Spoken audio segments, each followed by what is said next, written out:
ನಮಃ ಶಿವಾಯ. ಓಂ ನಮಃ ಶಿವಾಯ. ಶ್ರೀಗುರುದೇಶ್ವರಾಯ ನಮಃ. ನಮಸ್ಕಾರ.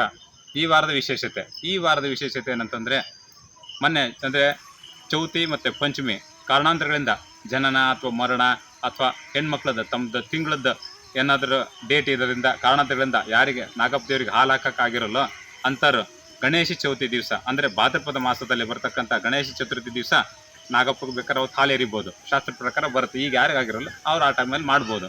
ಆಮೇಲೆ ನಾಳೆ ಶ್ರಾವಣ ಮಾಸದ 2ನೇ ಸೋಮವಾರ, ಬರೋ 16ನೇ ತಾರೀಕಿಗೆ ಶುಕ್ರವಾರ ವರಮಹಾಲಕ್ಷ್ಮಿ ವ್ರತ. ಅವತ್ತು ಭಾಳಷ್ಟು ಜನ ಪದ್ಧತಿ ಅವ್ರ ಮನೆಗೆ ಹೇಗಿರುತ್ತೋ ಬೆಳಗ್ಗೆ ಮಾಡೋದು ಬೆಳಗ್ಗೆ, ಸಾಯಂಕಾಲ ಮಾಡೋರು ಇದ್ದರೆ ಸಾಯಂಕಾಲ, ಈ ಥರದ ಪದ್ಧತಿಯಲ್ಲಿ ಮಾಡ್ಬೋದು. ಅವತ್ತು ಸಹಿತ ಯಾರಿಗಾದರೂ ಕಾರಣಾಂತರಗಳಿಂದ ಇದೇ ಥರದ್ದು ಏನಾದರೂ ಕಾರಣಗಳಿಂದ ಮಾಡೋಕ್ಕೆ ಅನಾನುಕೂಲತೆಗಳಾದಾಗ 4ನೇ ಶುಕ್ರವಾರ ಅಂದರೆ ಅಮಾವಾಸ್ಯಕ್ಕಿಂತ ಬರ್ತಕ್ಕಂಥದ್ದು ಮುಂಚೆಗಿಂದ ಶುಕ್ರವಾರ 4ನೇ ಶುಕ್ರವಾರ ಇದನ್ನು ವ್ರತ ಮಾಡ್ಬೋದು. ವರಮಹಾಲಕ್ಷ್ಮಿ ವ್ರತನ ಆಚರಣೆ ಮಾಡ್ಬೋದು. ಆಮೇಲೆ 17ನೇ ತಾರೀಕಿಗೆ ಶನಿವಾರ, ಅವತ್ತು ಶನಿ ಪ್ರದೋಷ ಅಂತ. ಶನಿ ಪ್ರದೋಷ ಅಂದರೆ ಅವತ್ತು ಈಶ್ವರ ದೇವರಿಗೆ ಸಾಯಂಕಾಲ ಪೂಜೆ ಮಾಡೋದ್ರಿಂದ ಭಾಳ ವಿಶೇಷವಾದಕ್ಕಂಥ ಫಲ. ಈಗ ಯಾರು 7.5 ಅಂತ ಇರ್ತದೆ, ಅಷ್ಟಮ ಶನಿ, ಸಪ್ತಮ ಶನಿ, ಪಂಚಮ ಶನಿ ಇಂಥದ್ದೆಲ್ಲ ದೋಷ ಅಂತ ಹೇಳ್ತಿರ್ತಾರೆ. ಅಂಥ ದೋಷ ಹೇಳೋರು ಅದು ಶ್ರಾವಣ ಮಾಸದಲ್ಲಿ ಶನಿ ಪ್ರದೋಷ ಬರೋದು ಸ್ವಲ್ಪ ಕಡಿಮೆ.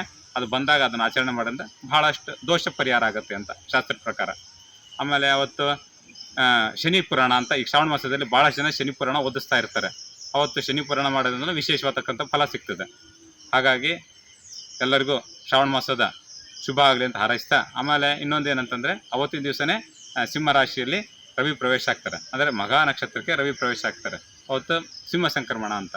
ಎಲ್ಲರಿಗೂ ಒಳ್ಳೆಯದಾಗಲಿ ಹಾರೈಸ್ತಾ, ಶ್ರಾವಣ ಮಾಸದ ಶುಭ ಆಗಲಿ ಅಂತ ಹಾರೈಸ್ತಾ ನಮಸ್ಕಾರ.